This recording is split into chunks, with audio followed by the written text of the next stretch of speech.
Okay, everybody, this is for my own benefit, really, but this is Module 1, the Transforming Power of Recovery. This is part of San Jose City College, and San Jose, the city of San Jose gives classes to teach people to become peer mentors. This is Module 1. This is part of the second of it's two 12-week courses in order to receive the state certification, and I'm just doing this for my own benefit so I can rewatch this later and study off of it. Starts off with the cultural transformation from the love of power to the power of love is the drama of our time. That's a quote by Anodia Judith. Introduction is the goal of this module is to explore the guiding principles of recovery, the importance of self-care, and the core values of peer support practices. The objectives are to define the SAMHSA's 2012 working definition of recovery, to identify at least 8 out of 10 guiding principles of recovery, to describe at least one way to integrate recovery principles into practice, to list at least 3 core values and essential skills of a peer specialist, to identify at least 3 things that I can do for my own self-care, and to locate resources for further study. There's a lot of information here. Excuse me. Basically, our assignment is to read this workbook module and complete a self-check questionnaire prior to coming back for training. The questions in this workbook are for my own self-reflection. I won't need to turn in the answers, but I will get more out of the training if I take the time to get in touch with my own feelings and organize my own thoughts on these topics so that I am prepared to participate during the in-class discussions and group work. This is going to take about an hour, so we're already 2 minutes into it. This is question number 1. To me, recovery it's a fill in the blank. I wrote, from the ruins, strength rises, a saga of rebuilding, a lesson in resilience. Let me make sure that audio is good on this. I don't know if the audio is picking up off this. I'm not sure if it's picking up off this. Let me just see here. There's no way to tell. Anyways, I'm not sure if it's picking up off my headphones or not, so I'm just going to wear them just in case. All right, so my definition of recovery is the same as it was 5 years ago. I wrote no. It has broadened and expanded as I have failed as well as grown personally. I have unlearned and relearned as I have overcome challenges as well as setbacks. Yes or no, do I think most people define recovery in the same way as I do? My experience has changed. The answer is no. My experience has changed. Changing my definition in a continual process like breathing or anything else. Mental health is similar to physical health. I must continue to evolve with circumstances, allowing the shift to influence my understanding. I made some notes at the end. Mental health support challenges, strategies to support dependency and drug addiction, resource effectiveness, conversing with about mental health without judgment, accountability and responsibility, addiction rehab and reintegration, as well as success stories, positive self-care strategies, and dealing with challenges. So for years, mental health professionals were taught long-term recovery for those with serious mental illness was not possible. However, a series of research studies conducted in the 1970s and 1980s gave experience that recovery is possible, and a majority of people, even those with the worst mental illnesses, do recover. The consumer/survivor and disability rights movements worked to raise public awareness of discrimination, prejudice, and violation of human rights of those labeled with mental illness through institutional violence and abuse. They sought social justice and equal freedom for all citizens.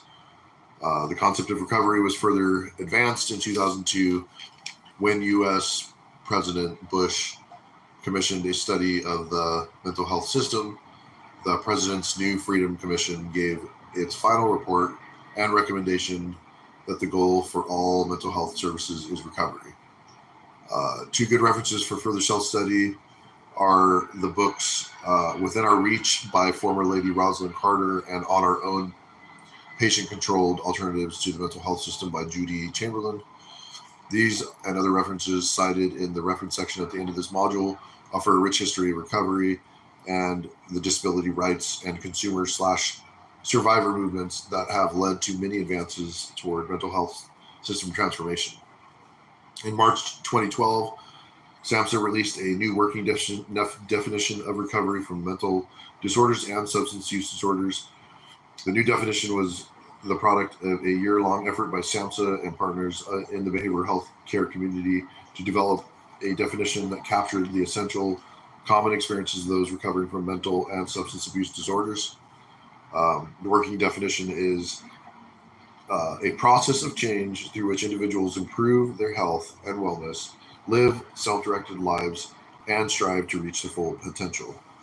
Prior to this, mental health and substance use fields had separate definitions.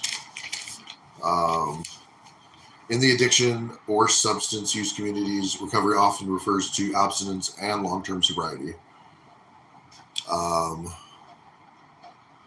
See here, this is a definition that has worked for many people to regain their lives, and we honor that tradition. People in recovery from addictions who describe their experience of recovery as a process of change, which is reflected in SAMHSA's working definition. For the purpose of this training, to avoid confusion and to bridge the differences between mental health and substance use perspectives, we will strive wherever possible to use the term recovery more broadly, that is, to focus on the whole person, not just a disorder, condition, or related behaviors. Some of the definitions of recovery, according to SAMHSA, are the first one is health, overcoming or managing one's disorders or diseases, as well as living in a physically and emotionally healthy way. Home, a stable and safe place to live.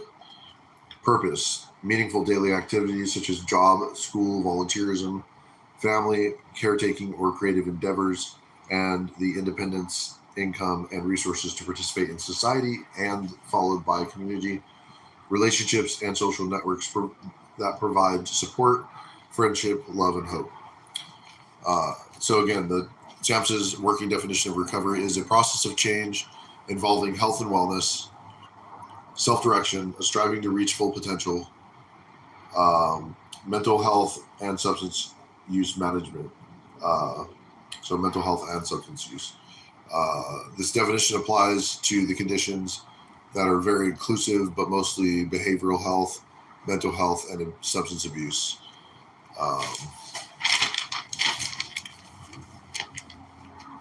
Recovery emerges from hope.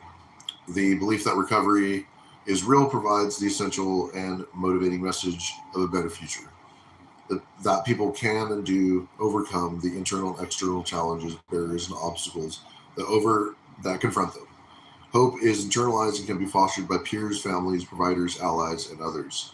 Hope is the catalyst of the recovery process. Recovery is person-driven. Self-determination and self-direction are fundamental for recovery as individuals define their own life goals and design foundations for recovery using their unique paths and experiences towards these goals. Individually optimize their autonomy and independence to the greatest extent possible by leading, controlling, and exercising choice over the services and supports that assist their recovery and resilience. In doing so, they are empowered and provided the resources to make informed decisions, initiate recovery based on their strengths, and gain and regain control over their lives. Recovery occurs via many pathways. Individuals are unique with distinct needs, strengths, preferences, goals, culture, and backgrounds, including trauma experiences, which affect and determine their pathways to recovery. Recovery is built on multiple capacities, strengths, talents, coping abilities, resources, and inherent value of each individual. Recovery pathways are highly personalized. They include professional, clinical treatment, and medication, support from families and in schools, faith-based approaches, peer support, and other approaches. Recovery is non-linear and is characterized by a continual growth and improvement functioning that may involve setbacks. These setbacks are natural, although not inevitable. Part of the recovery process is essential to foster resilience for all individuals and families. Abstinence is the safest approach for those with substance abuse disorders. Use of tobacco and non-prescribed illicit drugs is not safe for anyone. In some cases, recovery pathways can be enabled by creating a supportive environment. This is especially true for children who may not have the legal or developmental capacity to set their own course. Recovery is holistic. Recovery encompasses an individual's whole life, including mind, body, spirit, and community. This includes addressing self-care practices, family, housing, employment, education, clinical treatment for mental disorders and substance use disorders, services and supports for mental disorders, primary health care, dental care, complementary and alternative services, faith, spirituality, creativity, social networks, transportation, and community participation. The array of services and supports available should be integrated and coordinated. Recovery is supported by peers and allies. Mutual support and mutual aid groups include the sharing of experiential knowledge and skills as well as social learning. Play an invaluable role in recovery. Peers encourage and engage other peers and provide each other with a vital sense of belonging, supportive relationships, valued roles, and community. Through helping others and giving back to the community, one helps oneself. Peer operated supports and services provide important resources to assist people along their journeys of recovery and wellness. Professionals can also play an important role in the recovery process by providing clinical treatment and other services that support individuals in their own recovery paths. While peers and allies play an important role for many in recovery, the role for children and youth may be slightly different. Peer supports for families are very important for children with behavioral health problems and can also play a support role for youth in recovery. Recovery is supported through relationship and social networks.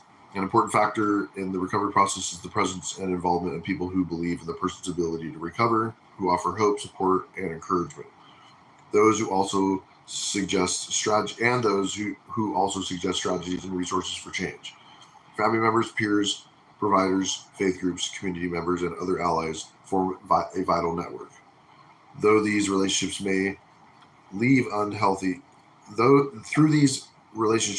people leave unhealthy and unfulfilling roles behind and engage in new roles. Example, partner, caregiver, friend, student, or employee, that lead to a greater sense of belonging, personhood, empowerment, autonomy, social inclusion, and community participation.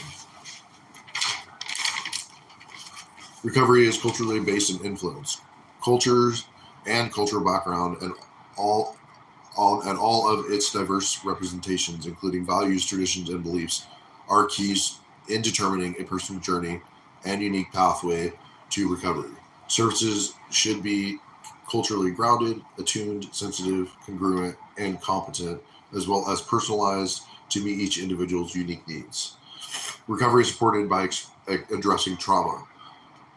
The experience of trauma, such as physical or sexual abuse, domestic violence, war, disaster, and others, is often a precursor or associated with alcohol and drug use, mental health conditions, and related issues. Services and support should be trauma-informed to foster safety, physical and emotional, trust, as well as promote choice, empowerment, and collaboration. Recovery involves individual, family, and community strengths and responsibility. Individuals and communities have strengths and resources that serve as a foundation for recovery.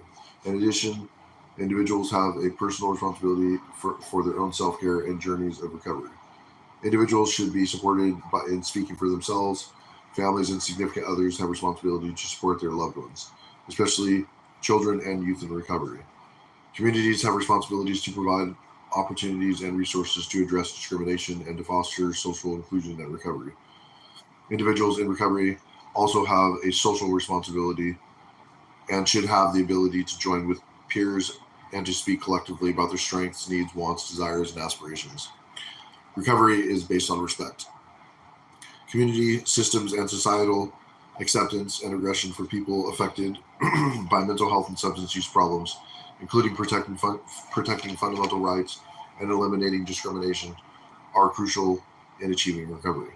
There is a need to acknowledge that taking steps towards recovery may require great courage, self acceptance, developing a positive and meaningful sense of identity, and regaining belief in oneself are particularly important. There's a few questions. The principle that has taught me the principle that has been the most meaningful to me is pursuing spiritual growth myself through self-examination and support from a community of believers. Like I said, in the AA program, that'd be steps 4 and 5. Taking a moral inventory of yourself and talking about it with somebody that you trust. One principle I've successfully put into practice. I'm not a peer support provider yet, but one thing I try to do is have empathy and understanding, and allow others to share, and allow myself to share in the feelings that we have. Seeking support is essential for effective assistance.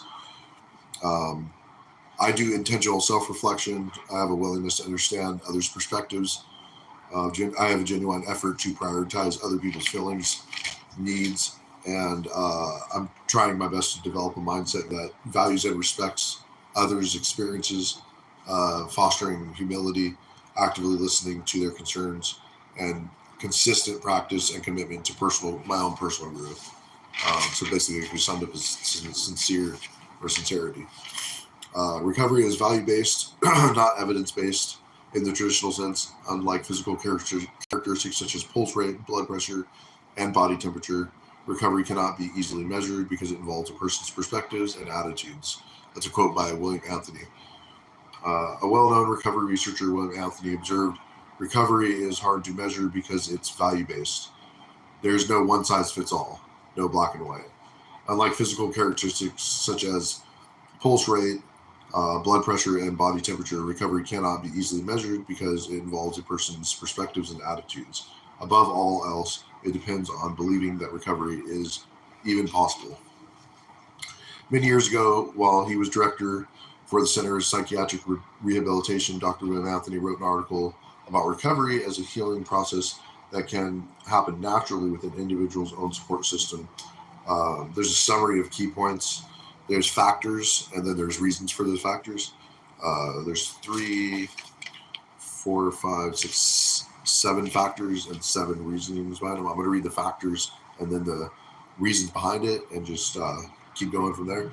The first factor is recovery can occur without professional intervention. The reason is professionals do not hold the key to recovery. Consumers do. The task of professionals is to facilitate recovery. The task of consumers is to recover. Recovery may be facilitated by the consumer's natural support systems.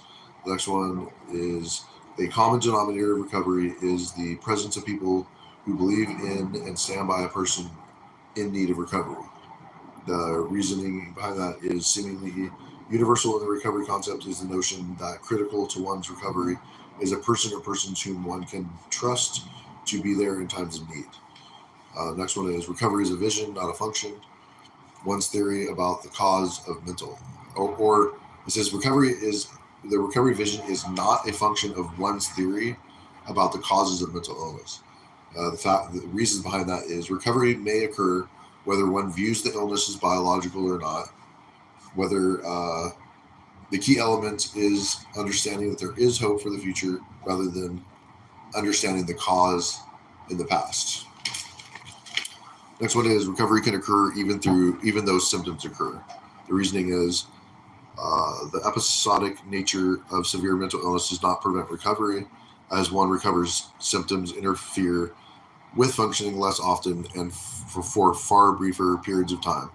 More of one's life is lived symptom-free.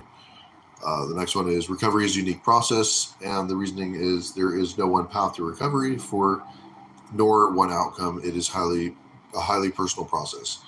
Next factor is recovery demands that a person has choices. The reasoning is the notion that one has options from which to choose is often more important than the particular option one initially selects. The last factor is recovery from the consequences of the illness is sometimes more difficult than recovering from the illness itself. These consequences include discrimination, poverty, segregation, stigma, iatrogenic, which is treatment-induced effects over treatment. I'm not really sure what that means. I think that means like there are sometimes negative consequences to learning that certain ways of treatment do not work for certain people.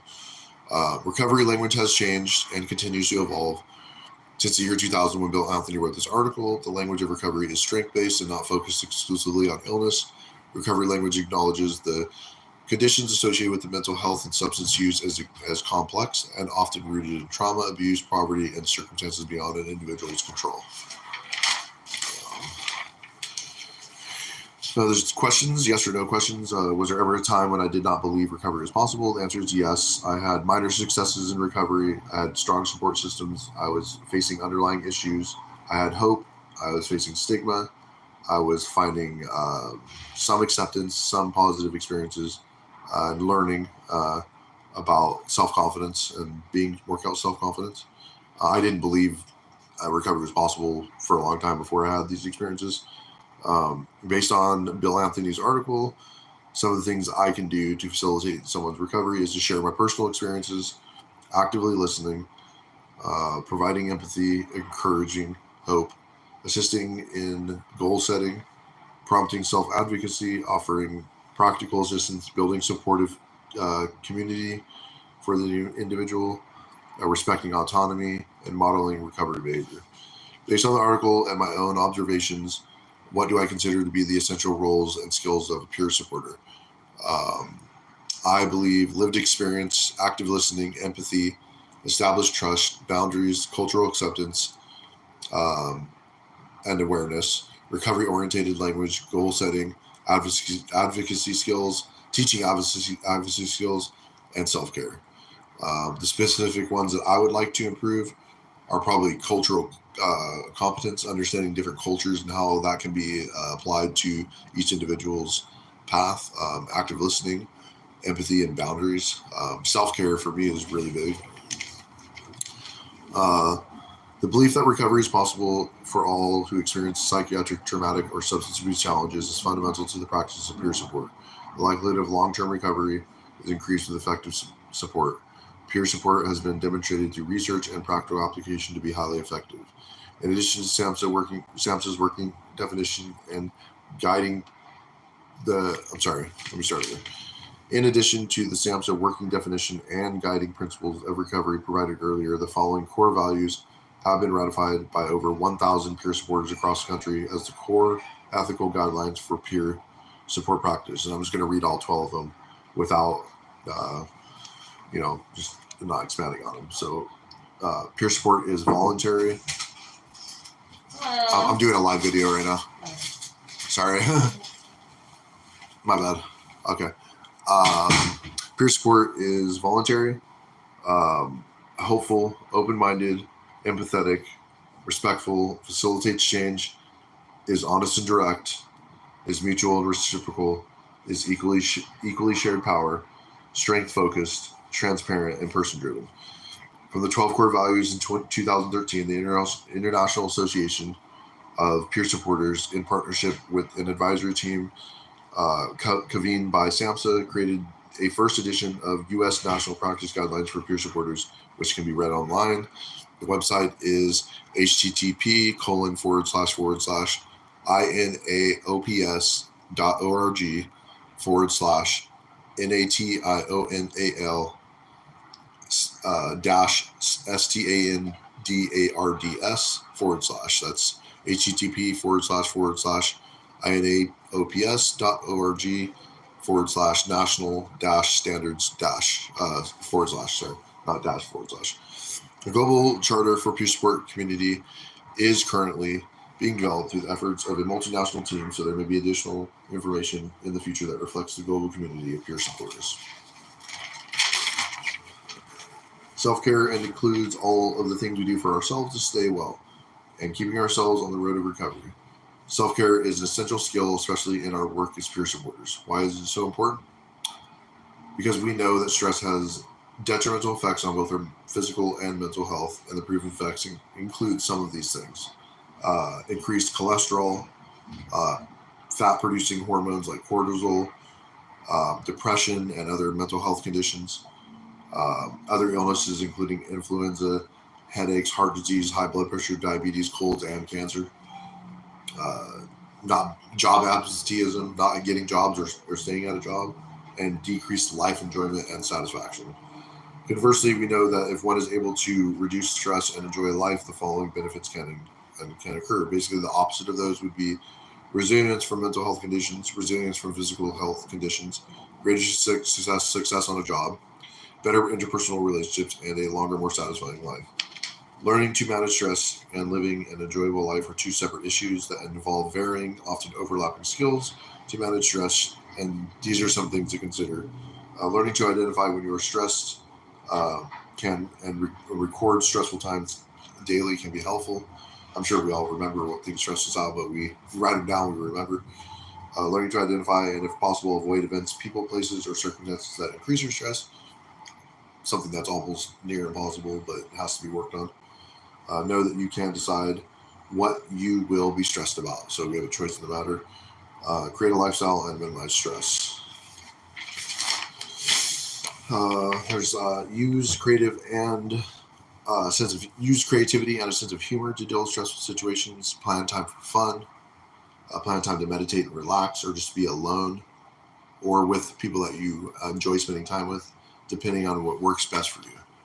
And knowing that you are worthy of taking the time and effort necessary to reduce and manage stress in your life. Happiness is often thought of as a temporary mindset. It can last a few seconds, minutes, hours, or days. Research has shown, however, that happiness is often fleeting. Enjoying life, however, is creating a lifestyle that maximizes happiness. Interestingly, studies have shown that our minds work in terms of contrast. This means adversity, such as dealing with addiction or mental health conditions, can actually help us learn to appreciate happiness more and more often, and thus create an enjoyable life. Seminars, TV shows, documentaries, lectures, TVs, books, and other forms of communication have focused on creating a happier life, and studies are given to birth to positive psychology, but research has shown that despite these efforts, long-term effects are negligible. Even when people know what they have to do to create more and more enjoyable lifestyle, they rarely do so. That makes sense. One apparent problem is how our society generally defines happiness. For many, happiness means financial, marital, appearance or status, academic achievements, respected occupations, etc. Nice car, blingy stuff, neon stuff, things that other people will go wow about, trophy, girl, wife or husband. But even these are achieved. But even when these are achieved, we tend to set the bar higher and want more and want more. Researchers have called this the hedonic treadmill, where we seek more and more and are never satisfied. Interestingly, material possessions, financial success, and status account for only 10% of our ability to be happy. The other 90% relates to values, attitudes, and behaviors, things we can change. The hedonic treatment that accounts for 10% of our ability to be happy is largely extrinsic. That means they are outside of ourselves. The remaining 90% are intrinsic. That means that they are within us. As you might think of the difference between enjoying the aroma of a freshly mowed lawn and the drive that make to work and the drive that makes you work extra hours so you can afford to own acres of a finely trimmed lawn to impress neighbors. New happiness theories are flipping traditional paradigms. The traditional thought that one will be happy with occupational success is incorrect. Instead, it is happiness that brings the success, not the other way around. To create an enjoyable lifestyle, researchers have identified the following components. Gratitude. compassion, exercise, mindfulness, diversity, relationships, humor,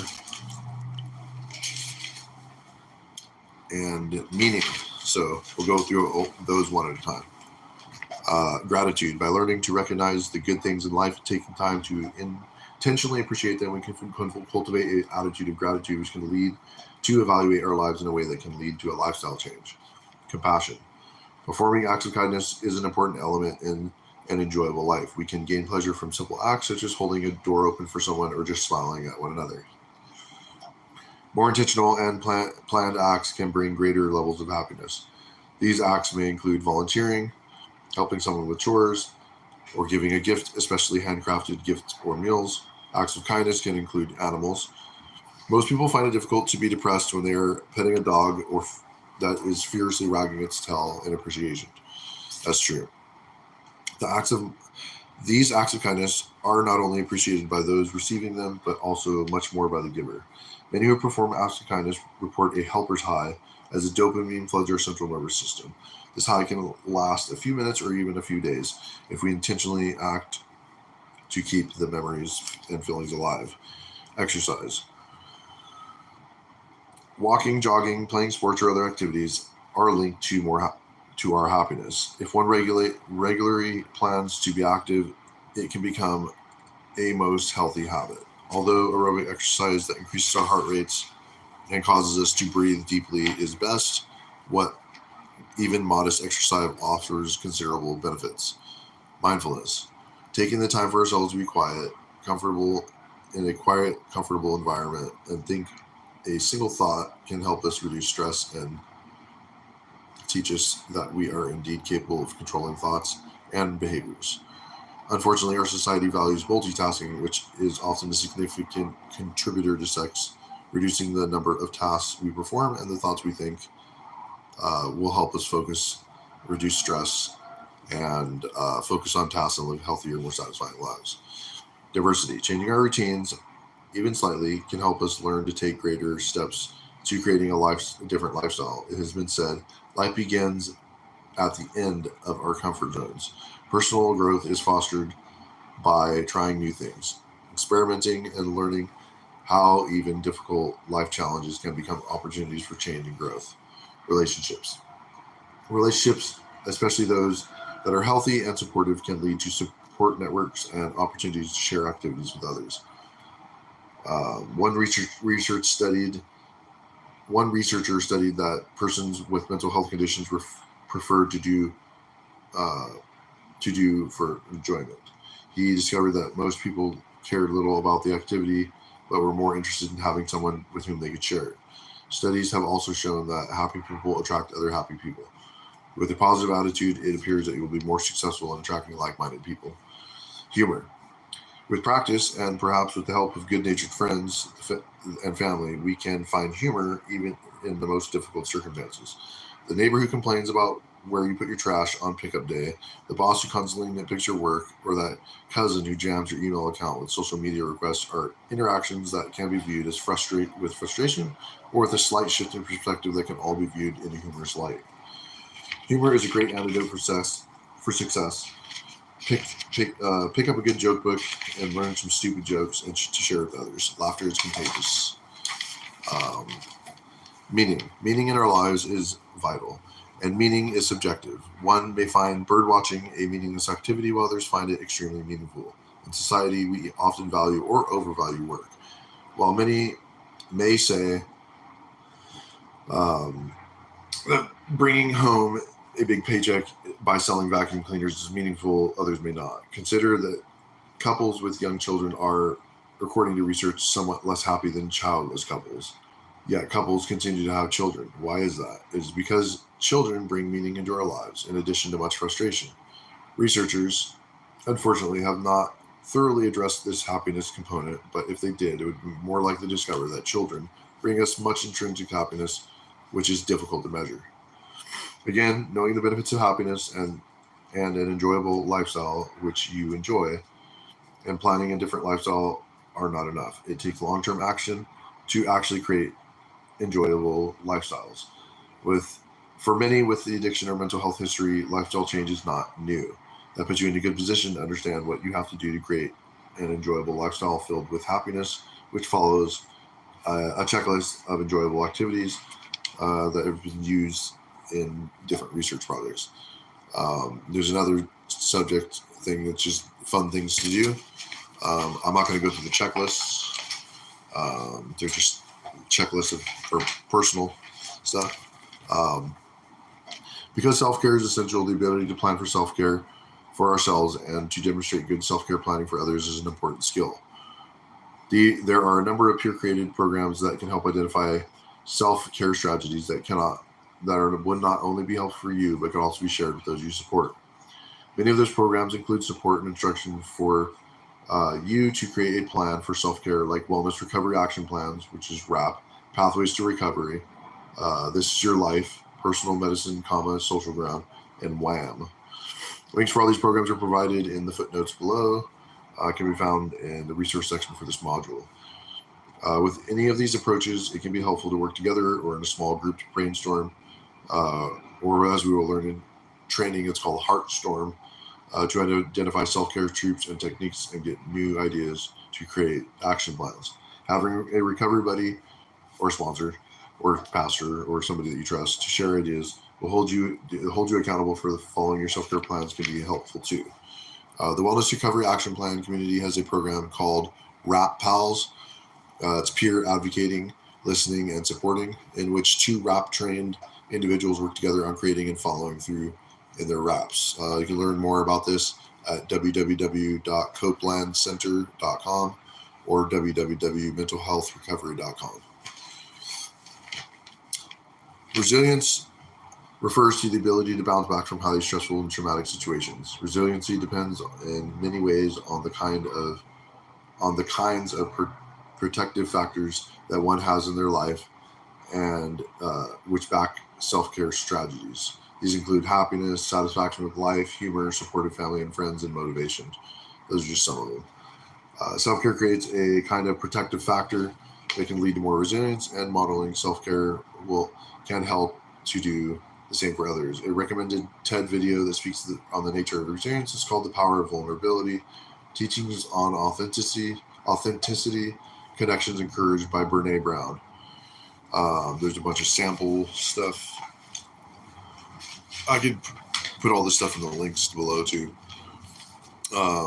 Perhaps the most important skills for a peer support provider is to develop the ability to listen with sensitivity and communicate clearly. There are many skill building programs that have been designed to increase the technical ability to communicate clearly, but there is more good communication than techniques. As a peer support provider, our job is to convey compassion and understanding for those who are going through what we have been through ourselves. Our ability to authentically share that we have been there can make the difference in reaching someone else. A few programs that come highly recommended during the pilot stage of this course it's called eCPR. I guess it's electronic CPR or emotional CPR. It's called eCPR. And then there's non-violent communication, compassionate communication. Then there's Alternatives to Violence Project. A brief summary of these three programs is provided further to investigate if the program sounds like it may benefit your practice as a peer supporter or help others to increase their ability to communicate with compassion. Emotional CPR is a public health education program designed to teach people to assist others through emotional crisis in three simple ways. The C stands for connection, the P stands for empowerment, and the R stands for revitalizing. People who have been through this training consistently report that the skills they have learned have helped them communicate better in all of their relationships. You can learn more about this by going to www.emotional-cpr.org. Nonviolent communication, also known as NVC, is compassionate communication, CC, was developed by Marshall Rosenberg in the 1960s, a conflict resolution process based on three aspects of communication, which are self-empathy, defined as awareness of one's own inner experience, empathy, defined as listening to another with deep compassion, and honest self-expression, defined as expressing oneself I can't say this wrong. Honest self-expression, as defined as expressing one's authentically.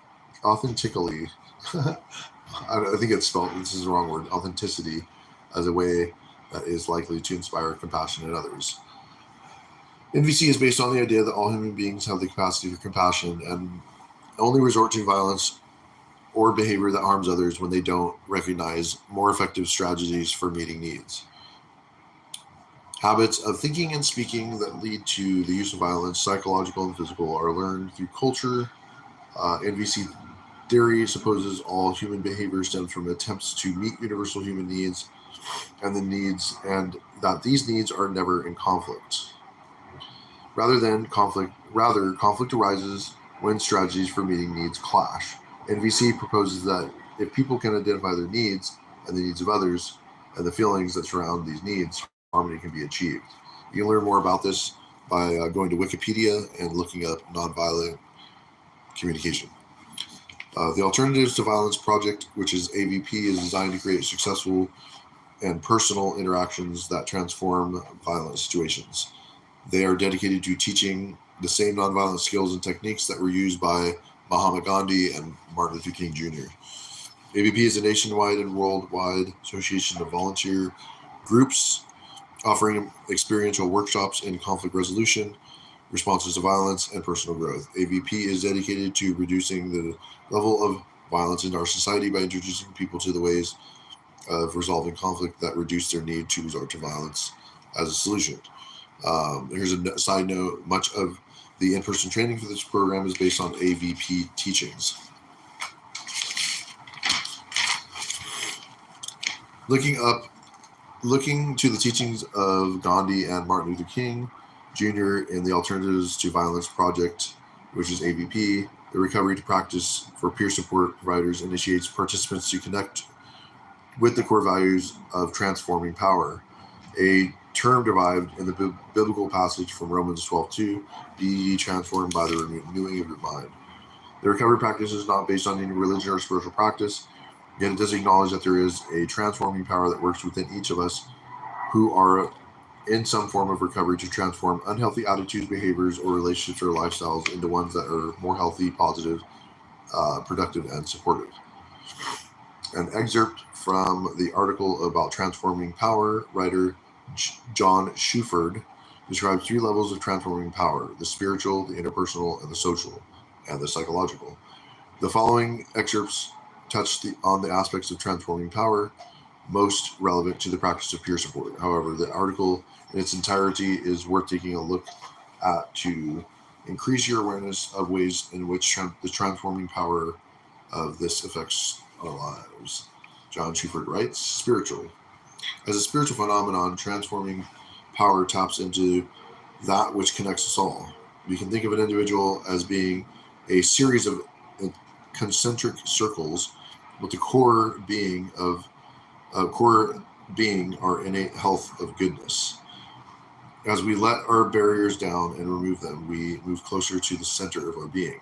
When we tap into that central core, we experience self-acceptance and a sense of peace. It allows us to connect with others without fear or apprehension. It is this connection that transforms us and others. We no longer feel separate or isolated, and that changes our experience of ourselves and others, and thus transforms our attitudes and view of the world. This change gives us a sense of hope and that the future can be better with the present or the past. When this occurs, everything is different. Transforming power has at its core the experience of community. By creating psychological and physical safety, participants can lower their defense and barriers. They can look into themselves honestly, and as they increase their self-awareness to those they increase their awareness of who they really are, rather than what others expect them to be or who they think others want them to be. They can more fully embrace and accept themselves. This new awareness and higher self-esteem allows them to be more open to new experiences, thought patterns, and behaviors. Participants realize that they are connected to each other in a positive, healthy, interdependent way, rather than a negative, disconnected, and manipulative way. They no longer feel that they are alone, but feel connected to something bigger than themselves. The experience of themselves and others is transformed.